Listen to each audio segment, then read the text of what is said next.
Assalamualaikum warahmatullahi wabarakatuh. Apa kabar Bapak Ibu Guru dimanapun berada di seluruh Indonesia?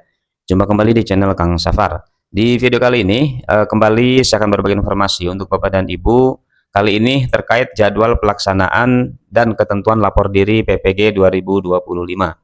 Seperti diketahui Bapak Ibu, pertanggal 8 Mei 2025 kemarin, Direktur Pendidikan Profesi Guru Kemendikbudristek sudah mengeluarkan surat ya terkait dengan jadwal pelaksanaan dan juga ketentuan lapor diri PPG tahun 2025. Dan tentunya dimulai atau pertanggal kemarin juga, pertanggal 8 Mei, sudah banyak di antara Bapak Ibu tentunya yang mendapatkan undangan untuk mengikuti PPG guru tertentu di tahun 2025 ini Bapak Ibu. Nah, baik, untuk jadwal pelaksanaan dan juga ketentuan lapor diri PPG 2025 seperti apa informasinya? Mari kita sama-sama simak videonya Bapak Ibu sampai selesai. Nah, ini berdasarkan surat yang disampaikan kemarin Bapak Ibu. Pertama, untuk jadwal pelaksanaan PPG guru tertentu ya di tahun 2025, ini bisa kita lihat di sini beberapa kegiatannya dan juga waktu pelaksanaan. Yang pertama, untuk pemanggilan peserta di SIM PKB ini dimulai dari tanggal 8 sampai 17 Mei 2025 Bapak Ibu ya. Jadi ada waktu beberapa hari mulai dari kemarin di dalam proses pemanggilan peserta yang dilakukan melalui SIM PKB Bapak Ibu ya. Jadi per hari kemarin termasuk di hari kedua ini tentu sudah banyak di antara Bapak Ibu yang mendapat panggilan meminta untuk mengkonfirmasi kesiapan ya.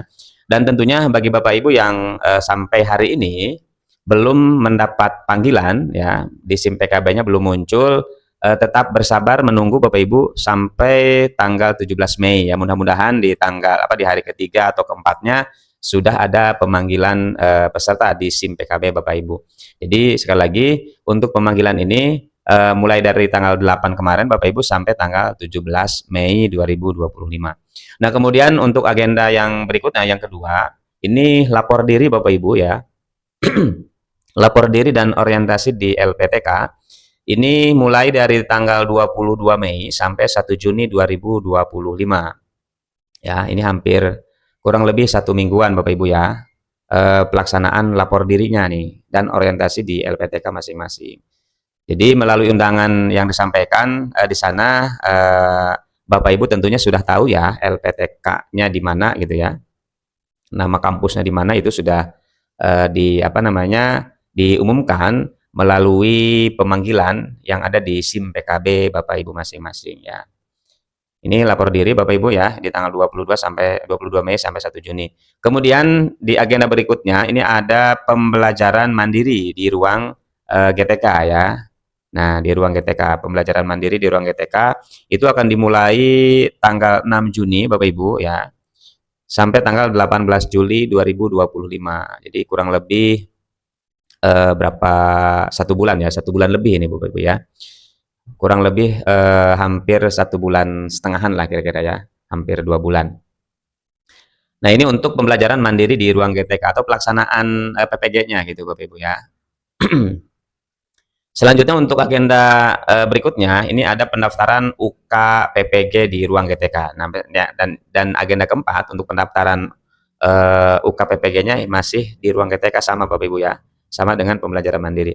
Nah, untuk UK PPG ini jadwalnya mulai dari tanggal 7 Bapak Ibu ya, tanggal 7 sampai tanggal 19 Juli 2025. Nah, ini ya, jadi di bulan Juli Bapak Ibu ini ya. Nah, selanjutnya untuk ketentuan lapor diri Bapak Ibu ya. Untuk ketentuan lapor diri, jadi seluruh berkas lapor diri ini harus diunggah melalui aplikasi lapor diri LPTK penyelenggara PPG ya. Jadi nanti berkas-berkas yang nanti akan kita share juga di sini ya di slide berikutnya itu bisa dipersiapkan oleh Bapak Ibu dari sekarang, kemudian di scan gitu ya dan diunggah nanti. Di mana diunggahnya di sini di aplikasi lapor diri LPTK penyelenggara PPG ya. Kemudian sesuai dengan penempatan yang disampaikan pada akun SIM PKB masing-masing. Ya, nah ini ketentuan lapor diri. Nah, selanjutnya dokumen wajib lapor diri Bapak Ibu ya. Ini ada kurang lebih ada 9 atau bahkan bisa lebih ya, tergantung LPTK-nya masing-masing. Nah, dokumen apa saja yang mesti Bapak Ibu siapkan di dalam di dalam lapor diri nanti ya, di dalam lapor diri pada saat lapor diri. Di tanggal berapa tadi? Tanggal 22 ya.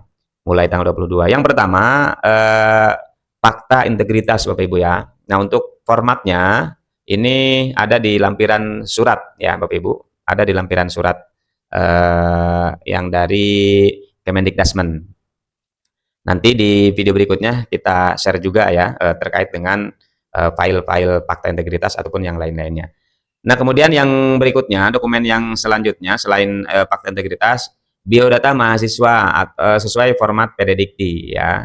Nah, ini juga dipersiapkan Bapak Ibu ya, biodata Bapak Ibu sesuai dengan format PDDikti. Selanjutnya scan ijazah ya. Ijazah Bapak Ibu di-scan ya, ijazah S1 atau D4-nya di-scan. Yang asli Bapak Ibu ya, scan yang asli. Nah, di sini ada keterangannya. Scan asli atau legalisir fotokopi ijazah. Jadi yang di-scan itu bisa ijazah aslinya gitu ya, atau legalisir fotokopi ijazah gitu. Nah, ini kalau di bunyi suratnya seperti ini Bapak Ibu ya. Selanjutnya dokumen berikutnya adalah transkrip nilainya juga di-scan Bapak Ibu. Ya, transkrip nilainya di-scan. Lalu apalagi nih, kartu identitas ya, KTP atau SIM. Ini juga dipersiapkan. Kemudian mulai dicicil juga dari sekarang di scan Bapak Ibu ya. Kemudian nanti tinggal disimpan filenya. Ketika waktunya tiba tinggal diunggah gitu ya atau diupload. Kemudian selanjutnya dokumen yang selanjutnya ini ada foto berwarna ukuran 4x6 Bapak Ibu nih ya. Scan pas foto berwarna ukuran 4x6. Nah, ini fotonya foto formal Bapak Ibu ya. Biasanya kalau untuk laki-laki pakai jas hitam, kemudian pakai baju putih dan pakai dasi ya. Backgroundnya merah biasanya nih Bapak Ibu ya, untuk foto berwarnanya nih, ukuran 4x6. Kemudian perempuan juga sama, foto formal ya. Kalau perempuan biasanya baju putih dengan jas hitam gitu ya, tanpa dasi juga bisa biasanya ya. Tapi kita nanti lihat untuk secara teknisnya. Nah, kemudian dokumen berikutnya ada surat keterangan sehat. Nah, ini Bapak Ibu juga silahkan untuk membuat surat keterangan sehat dari fasilitas layanan kesehatan. Bisa dari puskesmas, rumah sakit, atau klinik Bapak Ibu ya. Ya, kalau di surat atau di beberapa penjelasan lain terkait dengan surat keterangan sehat ini juga selain di rumah sakit juga bisa dibuat di puskesmas atau layanan kesehatan lainnya seperti klinik gitu ya. Selanjutnya di poin 8, ini ada dokumen surat keterangan berkelakuan baik ya atau SKCK Bapak Ibu. Nah, SKCK juga disiapkan, kalau yang belum punya dibuat. Kalau yang sudah punya tapi sudah lewat ya dari masa berlakunya, biasanya kan per 6 bulan. Nah, ini silahkan diperbaharui atau membuat kembali. Buatnya dari mana? Dari kepolisian Bapak Ibu ya untuk surat keterangan berkelakuan baik atau SKCK. Nah, selanjutnya surat bebas narkoba atau NABZA Bapak Ibu. Dibuatnya dari puskesmas atau dari rumah sakit ya, kepolisian atau dari BNN ya. Nah, ini kalau belum ada juga dipersiapkan dari sekarang. Selanjutnya scan NPWP ya bagi yang memiliki. Nah, kalau ini opsional Bapak Ibu ya. Di sininya ada keterangan bagi yang memiliki. Artinya bahwa kalau yang belum memiliki NPWP maka tidak mesti diunggah gitu ya. Karena memang belum ada ya. Jadi tidak ada bahasa wajib harus ada NPWP di sini Bapak Ibu ya. Jadi scan NPWP bagi yang memiliki, kalau yang tidak memiliki berarti tidak usah gitu ya. Selanjutnya untuk poin berikutnya nih ada tambahan persyaratan dari masing-masing LPTK. Nah, kalau yang poin 11 tadi di awal disampaikan 9, ternyata lebih Bapak Ibu ya. Bahkan ini bisa lebih dari 10. Nah, untuk poin 11 dan seterusnya itu nanti menyesuaikan LPTK-nya masing-masing. Barangkali ada dokumen tambahan yang harus diunggah ataupun diupload juga ya pada saat lapor diri gitu Bapak Ibu. Bapak Ibu ya,